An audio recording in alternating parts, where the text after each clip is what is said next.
Fala, gente boa! Bom, vocês sentiram falta de algo, né, no primeiro vídeo. Então, aqui vai a primeira foto da semana, tá? Não vou eu tentarei mostrá-la, né?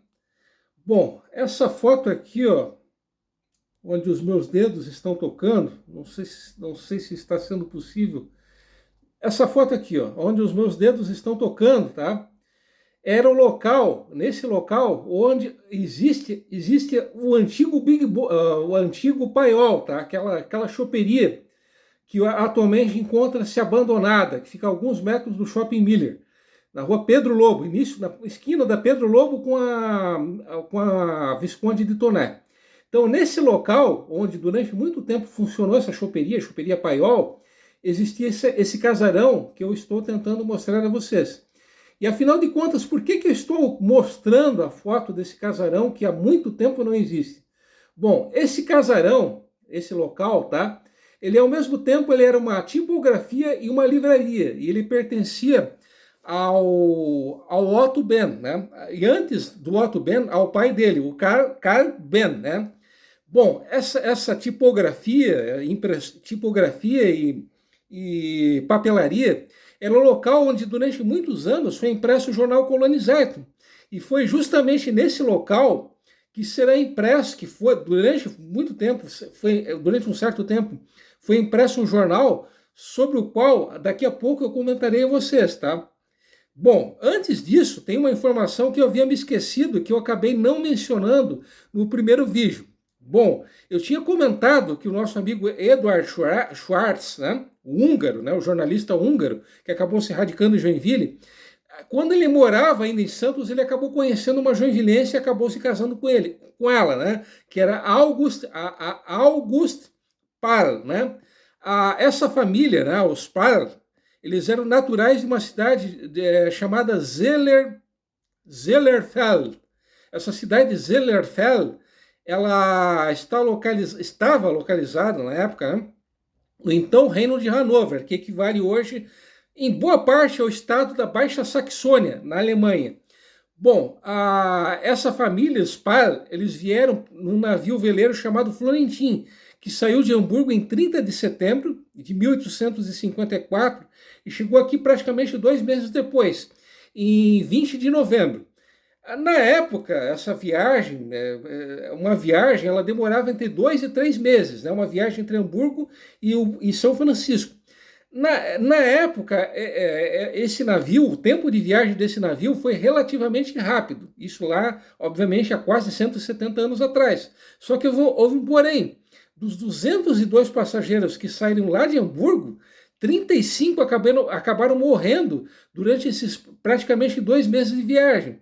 Então, entre aquelas centenas de navios que chegaram no Porto de São Francisco trazendo imigrantes para Joinville no período entre 1851 e 1902, que foi o período em que se registrou a maior quantidade, né, o maior pico de imigrantes que chegaram aqui, esse foi um dos que registraram o maior número de óbitos durante a viagem. Né? Infelizmente, 35, voltando a repetir, dessas 202 pessoas, 35, infelizmente, acabaram perdendo a vida.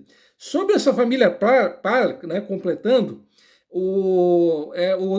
os patriarcas da família eram Heinrich Julius Par, que ele era, curiosamente, a profissão dele era de operário florestal. Não me pergunte o que era isso, né, mas essa era a profissão do nosso amigo Henrique, né? E a esposa dele se chamava Johanna Dorotheia August, né? E eles tinham 5 filhos.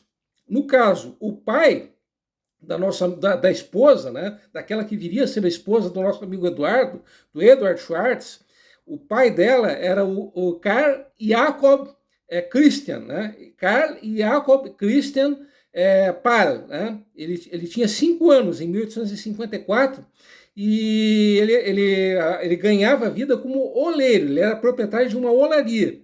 E ele viveu e faleceu na Paraty Straße. Para quem não sabe, a Paraty Straße é hoje a Rua Copacabana. A Rua Copacabana, por incrível que pareça, a tão judiada, tão esburacada, né, a tão mal conservada Rua Copacabana, que para quem não sabe é uma rua do bairro Floresta, que é bem próxima à rua, né, a rua no qual este que vos fala mora, é por sinal uma lateral da Copacabana.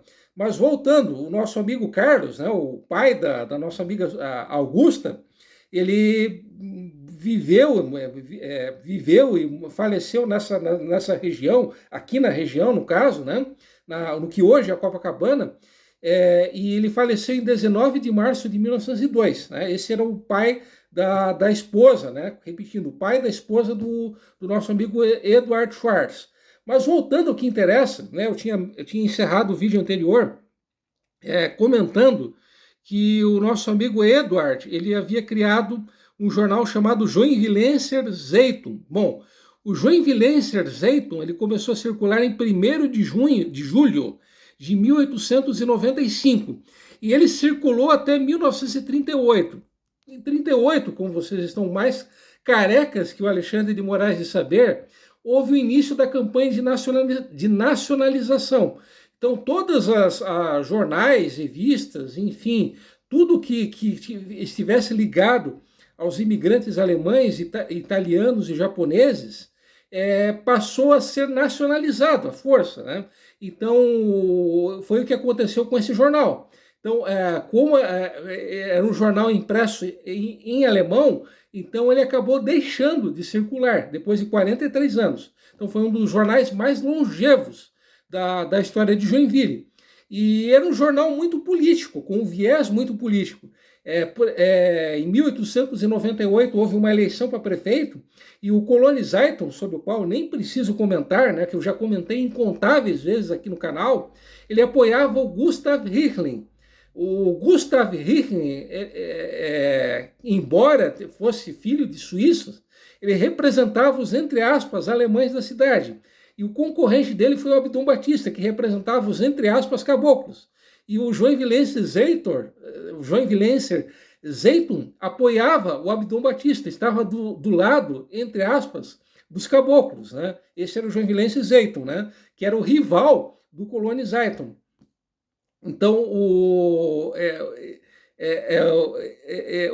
uma outra informação que eu já estava esquecendo, né? Além de ser um jornal muito político, era o fato de que a partir do final de 1898, sempre a cada final de ano, o Joinvilenser Zeitung, né, ele sempre lançava um almanaque, que era chamado de Kalender, né, e era muito comum entre os jornais da colônia alemã, do Rio Grande, das colônias alemãs do Rio Grande do Sul, que esses jornais, obviamente impressos em alemão, eles lançassem almanaques. E o nosso amigo Eduardo, ele teve esse pulo do gato, né? De além do jornal, lançar juntamente com o jornal, obviamente com o Joinvilenser Zeitung, lançar junto com ele um almanaque. E esse almanaque ele fez muito sucesso, né? Isso foi uma das grandes sacadas do nosso amigo Eduardo. Bom, mas aonde que entra esse prédio bonitão, que eu mostrei para vocês ainda há pouco e o que eu tentarei mostrar de novo? Esse prédio aqui, ó. Bom, foi nesse...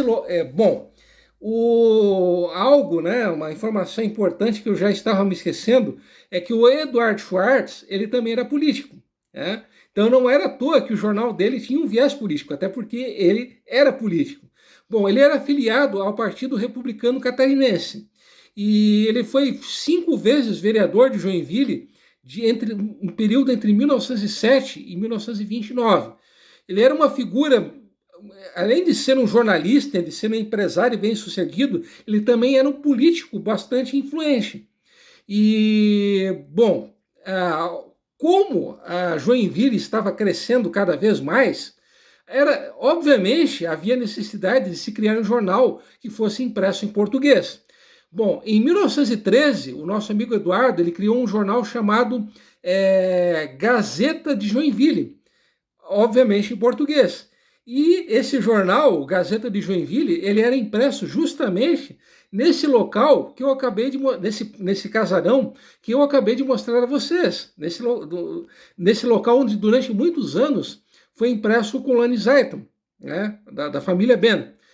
Bom, esse jornal, o Gazeta de Joinville, ele tinha um rival, inclusive um rival político, que era o Gazeta do Comércio, que era do Abdon Batista.